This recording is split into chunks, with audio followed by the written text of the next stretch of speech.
Hi friends, good morning. आज सकाळी खूप कामं होती आणि पूजाही करायची होती, त्यामुळे पटपट सगळी कामं केली. कपडे, भांडी, जेवण वगैरे केलं. माझा तर उपवास होता, पण मिस्टरांच्या आणि मुलांच्यासाठी जेवण वगैरे करून घेतलं.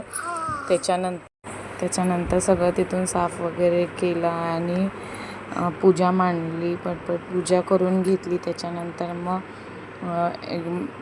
गावी जायचं होतं, त्यामुळे स्टेशनलाही जायचं होतं. मग स्टेशनला पण जाऊन आली मी आणि एवढी गडबड होती की कामं पण पटपट आवरायची होती, कारण आम्हाला आजच संध्याकाळची बस होती. आम्ही आजच गावी जाणार होतो, त्यामुळे.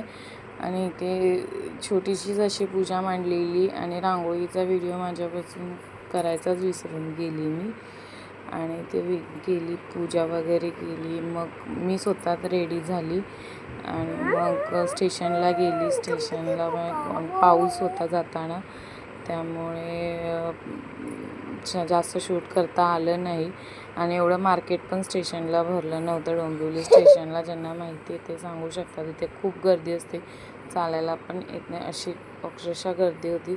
इथे गणपती आणि गौरीचं डेकोरेशन, म्हणजे त्यांना सजवलेलं सोन्याच्या दागिन्याने असं दाखवलेलं होतं. आणि खूप गर्दी होती, कारण भरपूर म्हणजे गर्दीच एवढी नव्हती, कारण मी लवकर गेलेली.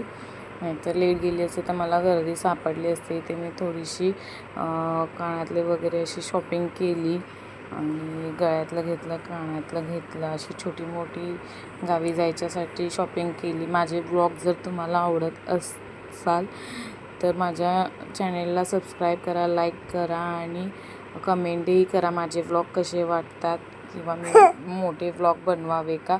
आणि परत मग शॉपिंग करून मी घरी आली. घरी येताना पाऊस तर नव्हता, पण शेवटी गणपती बाप्पाचं दर्शन झालं मला येताना. गणपती घेऊन ते लोक घरी निघालेले. तर कसा वाटला ब्लॉग आजचा? बाय.